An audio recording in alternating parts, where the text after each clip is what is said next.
Hello everyone. आज हम general entry करने वाले हैं डिस्काउंट की। ठीक है। अब जब हम डिस्काउंट की एंट्री करने जा रहे हैं उससे पहले हमें ये देखना है कि हमारा जो डिस्काउंट है वो कितने तरीके के होते हैं और किस डिस्काउंट की एंट्री होती है, किस डिस्काउंट की एंट्री नहीं होती। तो जो हमारी डिस्काउंट होता है, डिस्काउंट हमारा मेनली दो तरीके का होता है, trade discount and cash discount. ठीक है। अब जब भी कोई सेलर है, कोई भी बेचने वाला है सामान, उसकी मेन मोटिव दो होंगे। एक तो मेरा सामान जो है वो जल्दी से ज़्यादा बिके, और ज़्यादा से ज़्यादा जो मेरा सामान बिक रहा है उसके साथ साथ मेरे पास जो पैसा है वो भी टाइम से आए। आप कहीं पे भी सुपरमार्केट में गए होंगे या फिर कहीं किसी दुकान पे जाते हैं तो उसमें लिखा है कि बाय टू गेट 20% ऑफ, कि अगर आप इस प्रोडक्ट के 2 क्वान्टिटी खरीदते हो तो आपको इतना परसेंट ऑफ मिलेगा। तो ये होता है ट्रेड डिस्काउंट। ट्रेड डिस्काउंट क्या होता है? जब भी कोई सेलर या फिर जब भी कोई रिटेलर कोशिश करता है उसका ज़्यादा से ज़्यादा सामान बिके, उसके लिए वो लिस्ट प्राइस पे लिखा हुआ होता है कि आपको कितनी छूट मिलने वाली है, कोई डिस्काउंट देता है। किस लिए? ताकि उसकी जो सेल्स है वो बढ़े। तो वो होता है हमारा ट्रेड डिस्काउंट। ठीक है। इसका मोटो क्या होता है? To boost sales. हमारी सेल बढ़े, इसके लिए हम क्या कर रहे हैं?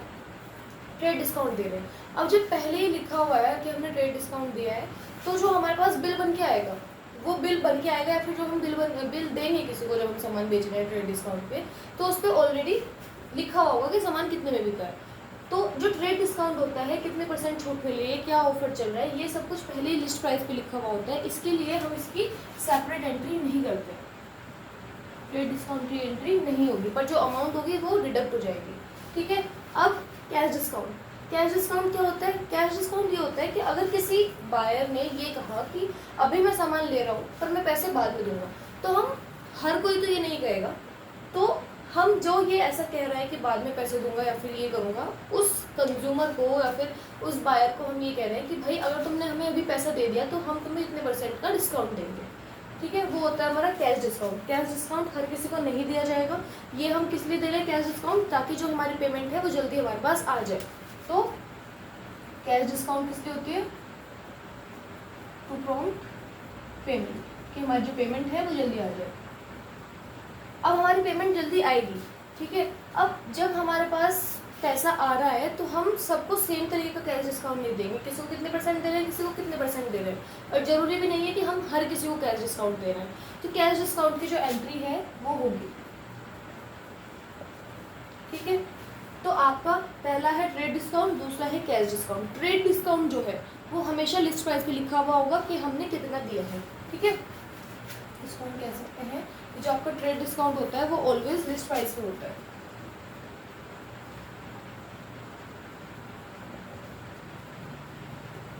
अब इसकी entry sold goods for 10,000 at 20% trade discount. 10,000 का हमने सामान बेचा है और 20% डिस्काउंट पे। कौन से डिस्काउंट पे? ट्रेड डिस्काउंट पे। तो ये डिस्काउंट हम यहाँ पे नहीं दिखाएंगे। तो हम जो सामान बेच रहे हैं उसमें दिखाएंगे कि जो 10,000 का सामान है ये हमने 20% माइनस करके बेचा है। अब 20% कितना होता है? 10,000 2,000 20% है। ठीक है। 10,000 का सामान है जिसको हमने 2,000 के डिस्काउंट पे बेचा है। 10,000 का सामान 2,000 के डिस्काउंट पे बेचा है, तो मतलब कितने में बेचा है? 10,000 का सामान 2,000 के डिस्काउंट पे बेचा है, तो हमारा जो सामान बिका है वो 8,000 का बिका है। तो जो हमारी एंट्री होगी वो इस 8,000 से होगी। ठीक है। अब सेल्स की एंट्री क्या होती है? सेल्स करके हमारे पास पैसा आ रहा है, पैसा एसेट है, एसेट जब हमारी इंक्रीज होती है तो क्या होगा? Debit. Cash account debit. Sales हमारी इनकम है, इनकम हमारी जब इंक्रीज होती है तो क्रेडिट होती है। ठीक है। टू सेल्स कितने से? 8,000।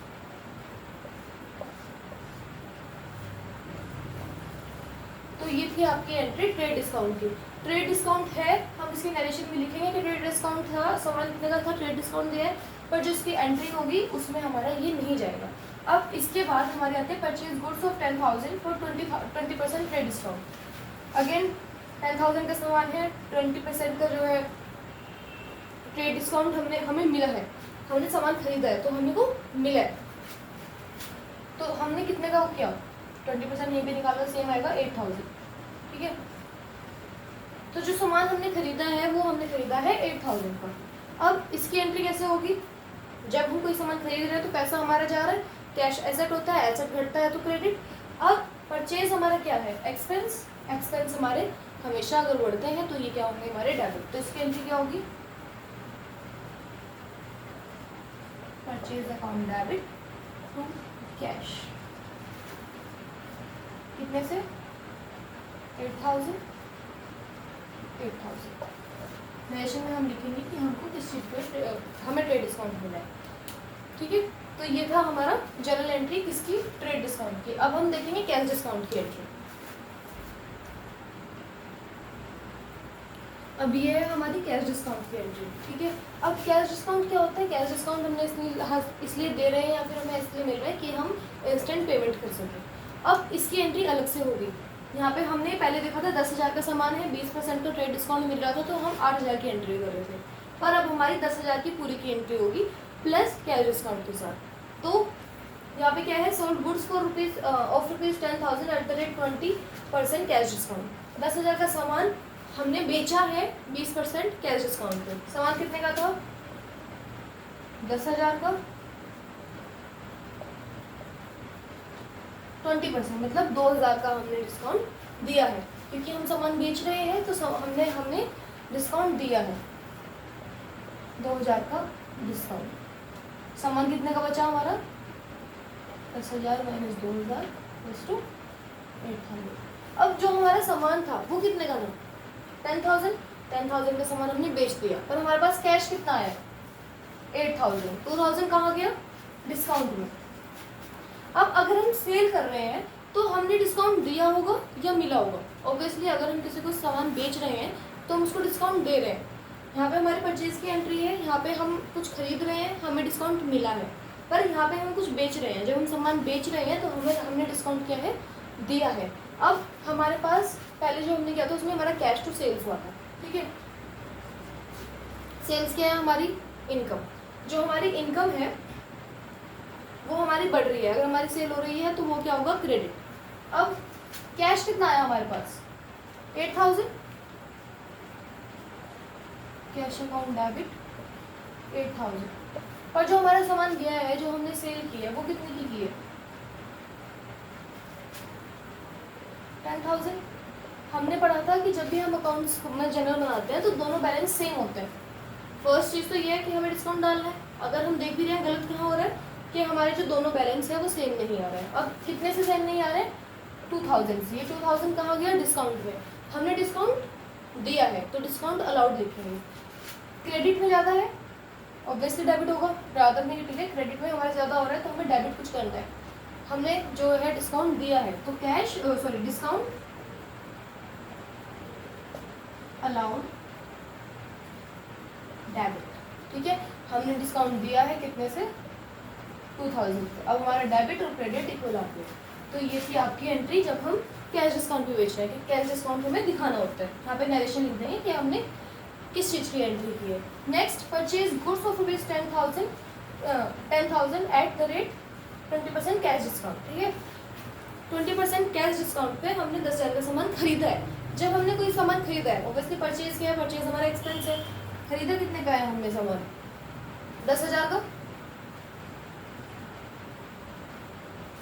Purchase account debit 10,000। हमारा कैश कितना गया, जब हमने डिस्काउंट पे लिया है तो हमारा कैश कितना गया है, 8,000, ठीक है। 20% वाली कैलकुलेशन है। कैश गया हमारा 8,000। यहाँ पे भी हमारा डेबिट और क्रेडिट अलग अलग हो रहा है। अब कैश हमारा 8,000 गया है, सामान हमारे पास 10,000 का है। तो हमारे जब हमने सामान खरीदा तो हमें डिस्काउंट मिला है, ना कि हमने दिया। जब हमें डिस्काउंट मिलता है तो वो होगा हमारा क्रेडिट। तो डिस्काउंट रिसीव, ठीक है, कितने से, 2,000 से। जब हम किसी को डिस्काउंट दे रहे हैं तो ये हमारा खर्चा है। अगर हम इसको इस तरीके से देखें, जो हमने डिस्काउंट दिया है वो हमारा खर्चा है, एक्सपेंस हमारे डेबिट होते हैं। पर जब हमें किसी से डिस्काउंट मिला है तो ये हम कैसे देख रहे हैं कि ये हमारी इनकम है। तो इनकम जब बढ़ती है तो हमारी होती है क्रेडिट, ठीक है। तो ये थी एंट्री आपकी डिस्काउंट रिसीव्ड और डिस्काउंट अलाउड की with refer to cash discount. Trade discount की कोई सेपरेट एंट्री नहीं होती है, वो हमने पहले देखा है उसकी एंट्री कैसे होती है इस वीडियो में। Thank you. अब इसके बाद एक हमारा रिबेट होता है, ठीक है। रिबेट हम नेक्स्ट एंट्री में करेंगे। रिबेट क्या होता है कि जब हमारे जो गुड की क्वालिटी है वो इन्फीरियर है, बेकार क्वालिटी है, तो उसके लिए हम डिस्काउंट देते हैं। वो जनरली नहीं आता है, और उसको हम अलग वीडियो में देखेंगे। अभी तक के लिए थैंक यू।